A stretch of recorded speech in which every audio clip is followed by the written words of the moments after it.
హిమాలయాల మధ్యలో మంచుతో కప్పబడి ఉన్న ఆకాశాన్ని తాకే పర్వత శిఖరాల మధ్యలో ఒక గుహ ఉంది.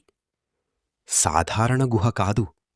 ఆ గుహలో దాగి ఉంది సృష్టి రహస్యం, జీవితం రహస్యం, మరణం రహస్యం. అది అమర్నాథ్ గుహ. సముద్రమట్టానికి 13,000 అడుగుల ఎత్తులో, శ్వాస తీసుకోవటమే కష్టమయ్యే ఆ ప్రదేశంలో ఎందుకు వేలాది మంది భక్తులు ప్రాణాలకు తెగించి వెళ్తారు? ఏముంది ఆ మంచు లింగంలో? ఎందుకు ప్రతి సంవత్సరం అది పెరుగుతుంది, తగ్గుతుంది? ఇది కేవలం యాత్ర కాదు, ఇది ఒక దివ్య రహస్యానికి ప్రయాణం. కైలాసంలో ఒక సాయంత్రం పార్వతీదేవి శివుడి పక్కన కూర్చొని ఉంది. ఆమె కళ్లలో ఒక ప్రశ్న, ఒక ఆలోచన. స్వామీ, నాకొక సందేహముంది. పార్వతీ, నీ మనసులో ఉన్నది చెప్పు. మీరు శాశ్వతులు, మీరు అమరులు. కాని నేను మాత్రం ప్రతి జన్మలో మరణించి మళ్ళీ పుడుతున్నాను. మీ మెడలో ఉన్న ఈ కపాలాల దండ, ఇవి ఎవరివి స్వామీ?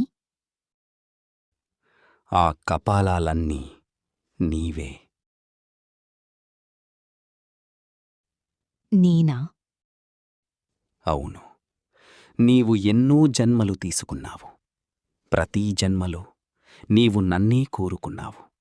ప్రతీ జన్మలో నీవు మరణించి మళ్ళీ పుట్టావు. స్వామీ, నేను కూడా మీలాగే అమరురాలిగా ఉండలీనా? అమరత్వం ఒక రహస్యం పార్వతీ. అది ప్రతి ఒక్కరికీ చెప్పలేం. నేను మీ అర్ధాంగి. నాకు చెప్పకపోతే ఎవరికి చెబుతారు స్వామీ? ఈ రహస్యం వినడానికి మనిద్దరం తప్ప మరెవరూ ఉండకూడదు. ప్రపంచంలోనే అత్యంత ఏకాంత ప్రదేశానికి వెళ్ళాలి. శివుడు, పార్వతి హిమాలయాలకు బయల్దేరతారు. వారిని అనుసరిస్తూ వస్తుంది నంది. ప్రభూ, నేను కూడా వస్తాను. నంది, ఇక్కడ్నుంచి నువ్వు తిరిగి వెళ్ళాలి. ప్రభూ, నేను మీ సేవకుణ్ణి. ఇది ఒక రహస్య యాత్ర. ఎవ్వరూ రావద్దు. నంది కళ్లలో నీళ్లు. పహల్గాం వద్ద ఆగిపోతాడు. శివుడు తన జటలోని చంద్రుణ్ణి తీసి, నువ్వు కూడా ఇక్కడే ఉండు. చంద్రుడు నిశ్శబ్దంగా వెలుగుతూనే ఉంటాడు. పాము హిస్సుమంటూ చూస్తుంది. ప్రభూ, నేను మీతోనే ఉంటాను. నువ్వు ఇక్కడే ఉండు. పాము అక్కడే నిలిచిపోతుంది. శివుడు చేతిని పైకి ఎత్తుతాడు. భూమి, నీరు, అగ్ని, గాలి, ఆకాశం, పంచభూతాలు విడిపోతాయి. గణేశుడు ముందుకొస్తాడు. తండ్రి, నేను కూడా వస్తాను. కుమారా, ఇక్కడి నుంచి నువ్వు వెనక్కి వెళ్ళాలి. ఎందుకు తండ్రి?